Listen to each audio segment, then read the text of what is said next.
Betul Harda Lok Sabha seat पर बीते 5 चुनावों से शिकस्त खा रही कांग्रेस पार्टी ने इस बार युवा प्रत्याशी का दांव खेलते हुए भेजदेई विधानसभा के सावलमेड़ा के रहने वाले वकालत की डिग्री प्राप्त रामू टेकाम को अपना प्रत्याशी बनाया है। आपको बता दें कि रामू टेकाम का जन्म 20 जुलाई 1987 को हुआ था। इस हिसाब से वे महज 32 वर्ष के युवा हैं। रामू ने राजनीतिक जीवन की शुरुआत वर्ष 2006 से की थी। आदिवासी समाज में युवा दिलों की धड़कन के रूप में रामू चर्चित हैं।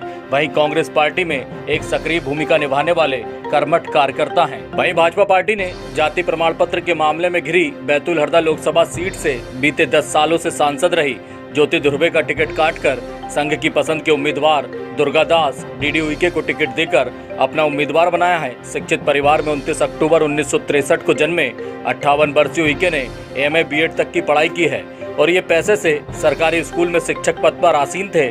वहीं कुछ दिन पूर्व ही अपने पद से इस्तीफा दिया है। डीडी उइके ने 1984 में देश के जाने माने धार्मिक गायत्री परिवार के आचार्य से दीक्षा लेने के बाद निरंतर इस परिवार में सक्रिय भूमिका निभाई है। उइके आदिवासी समाज के साथ साथ दूसरे समाज में भी एक बड़ी पेट रखते हैं। उइके का राजनीति में प्रवेश संघ के बतौर एक स्वयंसेवक के रूप में बीते 29 वर्ष पूर्व हुआ था। संघीय स्वयंसेवक होने के नाते ये राज्य व केंद्र के प्रमुख राजनेताओं के चहेते माने जाते हैं। सूत्रों की माने तो डीडी उइके को विनिंग कैंडिडेट मानकर उन्हें चुनावी मैदान में उतारा गया है। देखिए अमित पवार के साथ एनबीटीवी पर एक्सक्लूसिव चुनावी मुद्दे पर चर्चा बैतूल हरदा लोकसभा सीट के दोनों उम्मीदवारों के साथ। लोकसभा का किस तरह के आपके मुद्दे रहेंगे चुनाव में और किस तरह से मतदाताओं को रिझा पाएंगे? हमारे मुद्दे भारतीय संविधान को बचाने को लेकर हो, हमारे मुद्दे लोकतंत्र को बचाने को लेकर होगा, हमारा मुद्दा भी देश को लेकर होगा और हमारा मुद्दा भी रोजगार हमारे युवाओं को कैसे मिले इसको लेकर के होगा। और हमारा मुद्दा जैसा कि मैंने कहा था कि भारतीय जनता पार्टी ने विगत 10 वर्षों से यहाँ फर्जी आदिवासी महिला को टिकट देकर के पता होने के बावजूद भी, चाहे नरेंद्र मोदी जी हो, चाहे पूर्व मुख्यमंत्री शिवराज सिंह चौहान जी हो, इन लोगों ने जो दावे करते हैं हम आदिवासियों के मसीहा हैं, इन्हीं लोगों ने आदिवासियों को लोकतंत्र में नेतृत्व कमजोर करने का काम किया है और इन्हीं लोगों ने आदिवासियों के विकास की मुख्य धारा से वर्षों पीछे ढकेलने का काम किया है। तो हमारा मुद्दा विकास का होगा इस बार और असली आदिवासी को जिताने का होगा और हमारा आदिवासी समाज ही नहीं अभी तो पूरा बैतूल हरदा लोकसभा संसदीय क्षेत्र की जनता भारतीय जनता पार्टी को जवाब देगी। जो 15 वर्षों तक जो मध्य प्रदेश सरकार ने उत्कृष्ट कार्य किए हैं वो अंतिम व्यक्ति तक शायद हम नहीं पहुँचा पाए।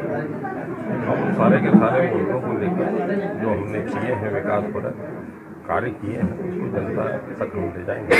माननीय प्रधानमंत्री जी ने जो कार्य किए हैं इन वर्षों में जनहित के, इन सारे के सारे कार्यों को हम जनता के सामने प्रतिपादित करेंगे। अभी बीते विधानसभा चुनाव में कहीं ना कहीं पार्टी को 4 सीटों पर हार का सामना करना पड़ा है और वर्तमान जो सांसद इनकी जाति प्रमाण पत्र का मामला भी कहीं ना कहीं गरमाया हुआ है। फिर आम मतदाताओं को किस तरह से दिया पाएंगे, क्या मुद्दे रहेंगे आप तक, किस तरह से उनको बता पाएंगे कि आपके पक्ष में वो वोट करें?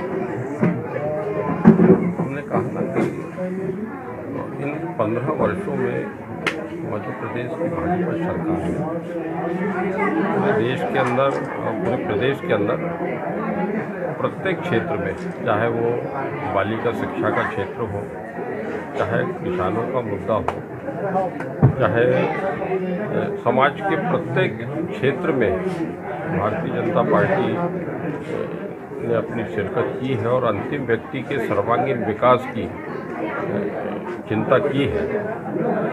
हमें पूरा विश्वास है कि शिक्षा से लेकर स्वास्थ्य, शिक्षा, स्वास्थ्य, सिंचाई और जनता के सर्वांगीण विकास की दिशा में जो भी किया जा सकता था वो सब कुछ भारतीय जनता पार्टी की सरकार ने करने का प्रयत्न किया है और सारे विकासपरक मुद्दों को लेकर और हम जनता के सामने जाएंगे। और वर्तमान कांग्रेस सरकार ने जिस तरह से लोक लुभावन कुछ बातें जनता के समक्ष रखी, जिसमें 2 लाख रुपए तक ऋण माफ़ करने का मुद्दा है और इस तरह से सैकड़ों प्रकार की जो बातें भ्रमित करने हेतु जनता के समक्ष रखी, जिसकी वजह से जनता ने इन हमारे 4 विधानसभा सीटों पर,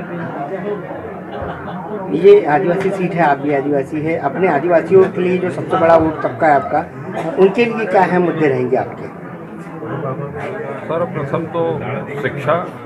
मेरी मान्यता है कि बैतूल जिला जनजाति बहुल जिला है और यहाँ पर अभी भी शिक्षा के क्षेत्र में बहुत कुछ किया जाना बाकी है।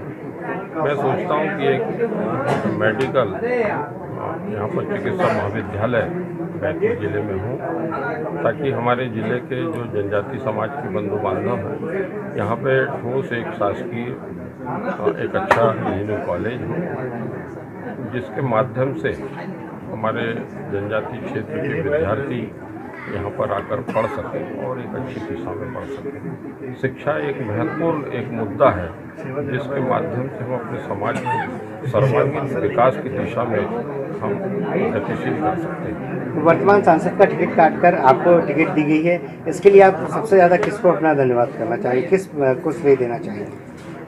मैं तो ये कहूँगा कि इन 35 वर्षों में जो कुछ भी हम अच्छे कार्य कर सके हैं और विविध संगठनों के माध्यम से जो कुछ हम कर सके हैं, उसके आधार पर शीर्षस्थ नेतृत्व ने ये विश्वास हमारे प्रति व्यक्त किया है और हम 100% जनता के सच्चे सेवक बनकर जनता की यथा व्यथा को समझकर और कार्यकर्ता स्तर पर हमारे कार्यकर्ताओं की भावनाओं को समझकर और सबकी समस्याओं को निराकरण करने के निमित्त लगातार अपने आप को